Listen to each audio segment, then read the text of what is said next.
t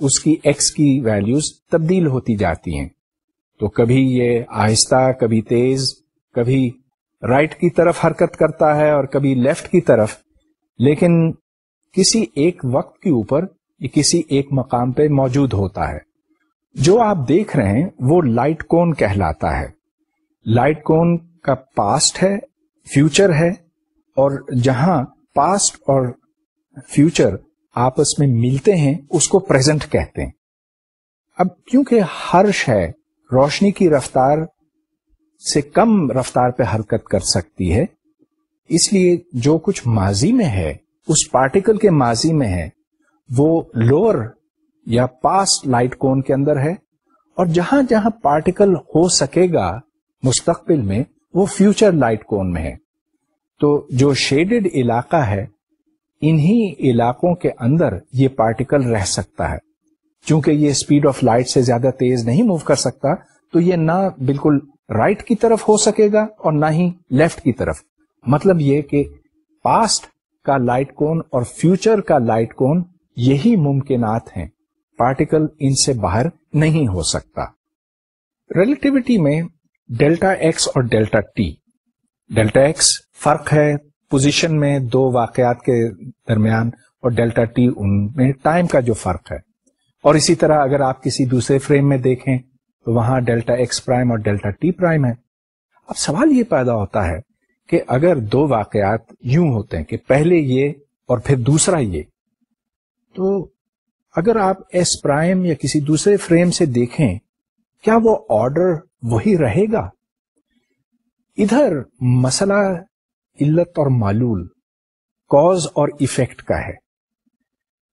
ایک cause ہے جس کے نتیجے میں ایفیکٹ پیدا ہوتا. مثلا کوئی گیند پھینکتا ہے اور دوسرا شخص اس کو پکڑتا ہے، یا گولی چلتی ہے اور وہ گولی جا کر کسی کو لگتی ہے، تو گولی چلانا کاز ہے اور کسی کو جا کے لگنا اور اس کو چوٹ پہنچنا ایفیکٹ ہے. تو پہلے کاز اور بعد میں ایفیکٹ. اب کیا یہ ممکن ہو سکتا ہے کہ ریلیٹیوٹی میں اگر کوئی تیز دوڑتا ہوا شخص انہی واقعات کو دیکھے تو کیا ان کا آرڈر ریورس ہو سکتا ہے؟ مطلب یہ کہ ون پریسیڈز دی ادر. یہ بہت دلچسپ سوال ہے، اس کے اوپر ہمیں غور کرنے کی ضرورت ہے. اصل میں اس کا جواب تو ہمارے پاس پہلے سے موجود ہے. وہ اس لیے کہ اگر آپ انویرینٹ انٹرول دیکھیں آئی، جس کی قیمت ہے C delta T whole squared minus delta X squared, تو یہ ہر فریم میں وہی قیمت رکھتی ہے.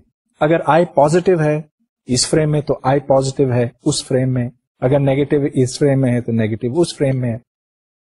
لہذا ریلیٹیوٹی میں بھی کاز اور ایفیکٹ میں بالکل وہی تعلق ہے جو ہم اپنی عام زندگیوں میں دیکھتے ہیں. تو یہ کبھی نہیں ہوگا کہ اگر میں نے گولی چلائی اور کسی کو جا کے لگی تو کسی دوسرے فریم میں اس کا الٹ دیکھا جا سکے، یعنی کہ پہلے گولی لگے اور پھر رائفل چلائی جائے. So the order of events is preserved. That is because the invariant interval is the same in all frames. کچھ لیکچرز پہلے جب میں نے ساؤنڈ کی بات آپ کے ساتھ کی تھی تو اس وقت میں نے ڈاپلر ایفیکٹ ڈسکس کیا تھا.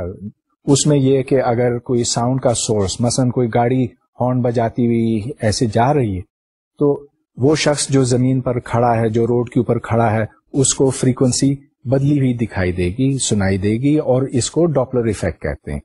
یہ فریکوینسی بڑھتی ہے جو گاڑی اس کی طرف آتی ہے، اور پھر جب وہ ادھر سے گزر جاتی ہے تو وہ فریکوینسی کم اس کو سنائی دیتی. ڈاپلر ایفیکٹ روشنی کے لیے بھی ہوتا ہے، لیکن یہاں پر ہمیں ریلیٹیوٹی کو پوری طرح سے استعمال کرنے کی ضرورت ہوگی. تو اب فرض کیجئے کہ گاڑی اپنے ہیڈ لائٹس جلائے ہوئے ایک کسی شخص کی طرف آ رہی ہے. اس ہیڈ لائٹ کی جو فریکوینسی ہے اس کو ہم نیو ناٹ کہیں گے، اور ٹی ناٹ اس کا ٹائم پیریڈ ہے. تو new not is 1/T not, اور this is the frequency measured in the source rest frame. Source گاڑی ہے. ہم یہ جاننا چاہتے ہیں کہ وہ شخص جو سڑک کے اوپر کھڑا